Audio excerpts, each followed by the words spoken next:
എന്ത് തിന്മ നീ ചെയ്താലും ഉടനെ നന്മ നീ തുടർത്തിക്കൊള്ളണം. ആ നന്മ തിന്മയെ മായ്ച്ചു കളയും. ഒരു തിന്മയായ വാക്ക് നിന്റെ ഭാഗത്ത് നിന്ന് വന്നോ, ഒരു നോട്ടം വന്നോ, ഒരു പ്രവൃത്തി വന്നോ, ഒരു ചിന്ത വന്നോ, ഉടനെ നീ പറഞ്ഞേക്കണം അസ്തഗ്ഫിറുല്ലാഹൽ അദീം, അസ്തഗ്ഫിറുല്ലാഹൽ അദീം. അങ്ങനെ ഒരു ചിന്ത വന്നാ പറയണം. എല്ലാ മനുഷ്യന്മാർക്കും 3 കാര്യങ്ങൾ പിടികൂടി വരുമെന്ന് സയ്യിദുനാ റസൂലുള്ളാഹി. എല്ലാവർക്കും വരും. അത് പിടികൂടാത്ത ആളെ കൽബ് നല്ല കൽബാണ്. ആണിനും വരും, പെണ്ണിനും വരും. ഞാനീ പറയുമ്പോ നിങ്ങൾ ശ്രദ്ധിച്ചോട്, നിങ്ങളെ കൽബിനുണ്ടോ, ഇല്ലെങ്കിൽ നിങ്ങളൊക്കെ ഐ പവറിലാണെന്ന് മനസ്സിലാക്കിയാൽ മതി. 3 കാര്യങ്ങൾ എന്റെ ഉമ്മത്തിനെപ്പോഴും പിടികൂടി വരും.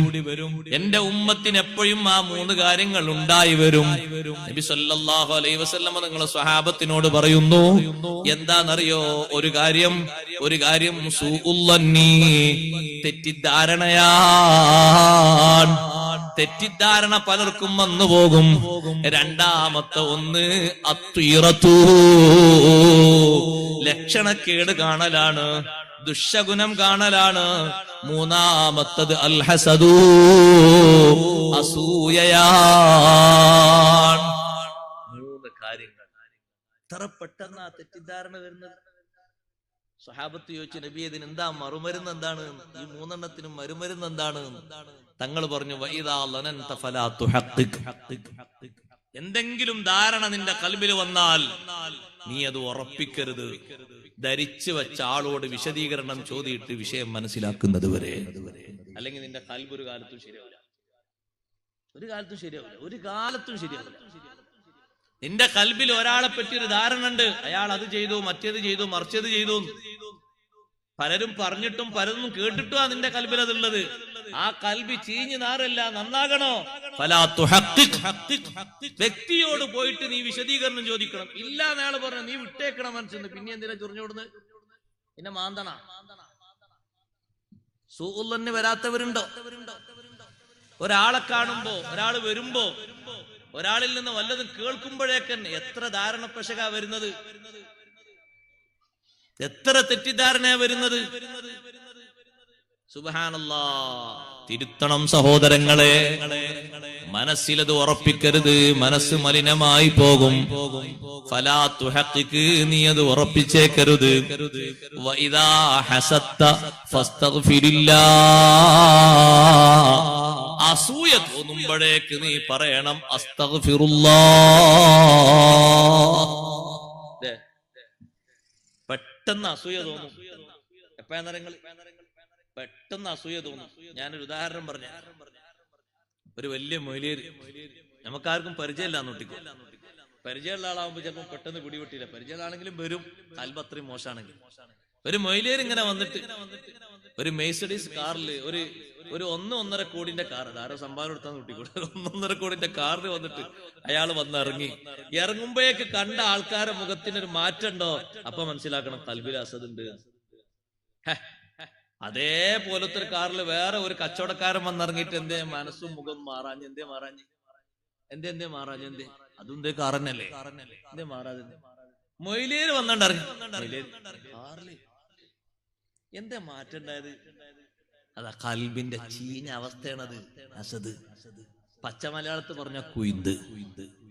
അതാണ്. ഒരാള് നല്ല ഒരാള് ഉയർന്ന് കണ്ട സമ്മതിക്കൂലല്ലോ, സമ്മതിക്കാൻ കഴിയൂലല്ലോ. ചില ആൾക്കാർ നോക്കി, നിങ്ങളിപ്പോ ഈ ബുസ്താനാബാദിലുള്ള ഒരാള്, നിങ്ങളെ നാട്ടിലുള്ള ഒരു മൊയ്ലിയർ വേറൊരു നാട്ടിൽ ജോലി എടുക്കുന്നത്, കുട്ടിക്കോളികൾ ജോലി എടുക്കുന്ന വേറൊരു നാട്ടിൽ ദീന് ഖിദ്മത്ത് ചെയ്യാണ്. അയാള് ബിരുദൊക്കെ വാങ്ങിയ ബിരുദാനന്തര ബിരുദക്കുള്ള ഒരു മൊയ്ലിയർ, നല്ല മൊയ്ലിയറാണ്, ദർസെടുത്ത്. അപ്പൊ നിങ്ങള് കോഴിക്കോട്ട് അങ്ങാടിയിൽ എത്തിയപ്പോ ആ നാട്ടിലുള്ള ഒരാളും നിങ്ങളും തമ്മിൽ ഇങ്ങനെ വർത്തമാനം പറയുമ്പോ അയാൾ നിങ്ങളോട് പറഞ്ഞു, നിങ്ങളെ നാട്ടിലത്തെ ഒരു ഉസ്താദാ നമ്മളെ നാട്ടിലുള്ളത്, 10-20 കൊല്ലായി അവിടെ, ആള് ഉഷാറാണ്, മൂപ്പര് വന്നതിന്റെ ശേഷാണ് ആ നാട്ടില് എല്ലാ നിലക്കും ഒരു ഉന്മേഷം ഉണർവൊക്കെ ഉണ്ടായത്. അപ്പൊ നമുക്ക് ആളെ അറിയാനൊരു പൂതി. ആദ്യഘട്ടത്തിൽ ആരാന്ന് വെച്ചു, ആളെ പറഞ്ഞ മൂപ്പര കുടുംബം അത്ര ശരിയില്ല. നിങ്ങൾ ചിരിക്കണ്ടല്ലേ, ഒക്കെ മനസ്സിലാണ്ട് വിഷയം. ഇവരെ കുടുംബം അത്ര ശരി. ഒരു വാപ്പ ആള് മോശം. ആരാ വാപ്പാരെ ചോദിച്ചു? എന്തിനാണ് ഈ നഞ്ഞു വരുന്ന സഹോദരങ്ങളെ? ഉള്ളു മോശമായിട്ടാണ്. അൽഹംദുലില്ലാ എന്ന് പറഞ്ഞാ പോരെ? എത്ര പോരെ? അൽഹംദുലില്ലാ, ഇതൊരു നാട്ടുകാരനെ പറ്റിയാൽ അള്ളാഹു അദ്ദേഹത്തിന് ബർക്കത്ത് കൊടുക്കട്ടെ, ഖൈറ് കൊടുക്കട്ടെ, ആഫിയത്ത് കൊടുക്കട്ടെ, ദ്വാരുന്നാ പോരെ? ഇതിനെ നാവും കൽബൊക്കെ ചീഞ്ഞ് അതിന്റെ ഏറ്റവും വലിയ കേന്ദ്രമാണ് ഉമ്മമാരെ കല്യാണ സദസ്സ്. പിന്നെ ഇവിടെ ഇജറിഞ്ഞോ നമ്മളെ മറ്റോളില്ലേ, ഏത് അവിടെ നാളെ കല്യാണം കഴിച്ചിട്ട് ആ തൊല ഓളിപ്പോ ദുബായിലാണ്. ദുബായിലോ? ആരോളെ കൊണ്ടത്? അല്ലാ, വർത്താനോട് തുറന്നാണ്ടെന്നില്ല നിങ്ങള്. ഹസദിന്റെ പരമ്പരക്കാരൻ ഘോഷായിരിക്കോടെ. നിങ്ങളെ കൂടെ പെണ്ണുങ്ങളെ ഏതെങ്കിലും കല്യാണത്തിന് തിരിച്ചു വരുമ്പോ നിങ്ങൾ ചോദിച്ചോക്കൊണ്ട് എന്തെല്ലാം വിശേഷങ്ങളാ പുതിയതറിഞ്ഞ്. അവരിങ്ങനെ തത്ത പാടും പോലെ പാടിത്തരും. പിന്നെ ഇന്നാള് പത്രത്തിൽ വായിച്ചില്ല ഏതെല്ലാം ചർച്ച എവിടെ വന്നത്, ഏതാ വരാത്തത്. അതുകൊണ്ട് എപ്പോഴെങ്കിലും ഹസദ് ഖൽബിൽ രൂപപ്പെട്ടു വന്ന ഉടനെ പറഞ്ഞേക്കണം അസ്തഗ്ഫിറുല്ലാഹ് അൽ-അദീം. ഒരാളെ വീട് കണ്ടു. വീട് കണ്ടപ്പോ നമ്മളോട് പറഞ്ഞു, നോക്കി നല്ലൊരു വീടല്ലേ, പാകത്തൊരു വീട്, മുറ്റൊക്കെ നല്ല ഭദ്രത ഉണ്ട്, മതിലോ കെട്ടിയിട്ടുണ്ട്, നല്ല മറവുണ്ട്. ഞമ്മക്ക് തേച്ചിലേക്ക് നമ്മളെന്താ പറയാ, ഇങ്ങനെ വീടുണ്ടാക്കല് ഇതാ അതിന്റെ കോലം. എന്താപ്പ അതിന്റെ കോലം? വീടുണ്ടാക്കൽ ഇങ്ങനെ. ആ എഞ്ചിനീയർക്കും അറിയില്ല, വീട്ടുകാരനും അറിയില്ല, ഒന്നും അറിയില്ല. ഒരു കുഴപ്പമില്ല, അൽഹംദുലില്ലാ എന്ന് പറഞ്ഞാ പോരെ? നിനക്ക് അത്ര മാത്രമേ വീടെടുക്കാൻ അല്ലാഹുത്തആല കൈവന്നില്ലെങ്കിൽ നീ ഒരു അൽഹംദുലില്ലാ എന്ന് പറഞ്ഞാ പോരെ? ഒരാള് ഒരു ബാപ്പാനും മോനും കണ്ടു. മോനും ബാപ്പയും കാണാൻ നല്ല ചൊർക്കുണ്ട് രണ്ടാളും കണ്ടിട്ട്. ഇതാരാ? ഇത് മോന. നിങ്ങളെ മോനാ? അൽഹംദുലില്ലാ എന്ന് പറഞ്ഞാ പോരെ? എന്തിനാണ് ആ സാധുവിനെ ഉള്ള ചോദ്യം എടുത്തത്? എന്തിനാണത്? വല്ല ഹസദും തോന്നിപ്പോയാൽ അസ്തഗ്ഫിറുല്ലാഹ്, പടച്ചോനല്ലേ കൊടുത്ത്, ഞാനല്ലല്ലോ. ആ കഴിവ് കൊടുത്തതാരാ? അല്ലാഹു തആലയാണ്. ഞാനെന്തിനാ അതിൽ തിരുത്തുന്നത്? ഞാനെന്തിനാ അതിൽ കുറവ് കാണുന്നത്? പടച്ചോൻ എന്റെ ഖൽബിൽ വല്ലതും തോന്നിയെങ്കിൽ അസ്തഗ്ഫിറുല്ലാഹ്, നീ പൊറുക്കണേ അല്ലാഹ്.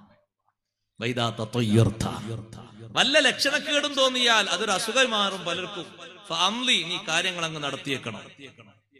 എന്തോ ഒരു കുറവ് ഇങ്ങനെ കാണുമ്പോ, നമ്മളിവിടെ താമസിക്കണമെങ്കിൽ എന്തോ പ്രശ്നമുണ്ടോ?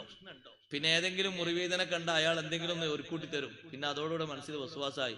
നിസ്കരിക്കുമ്പോൾ വസ്വാസം മാറൂല, മൗലിദ് ഓതിയാലും മാറൂല, കുത്തുബീത്തിലും റാത്തിബില്ലാലും മാറൂല.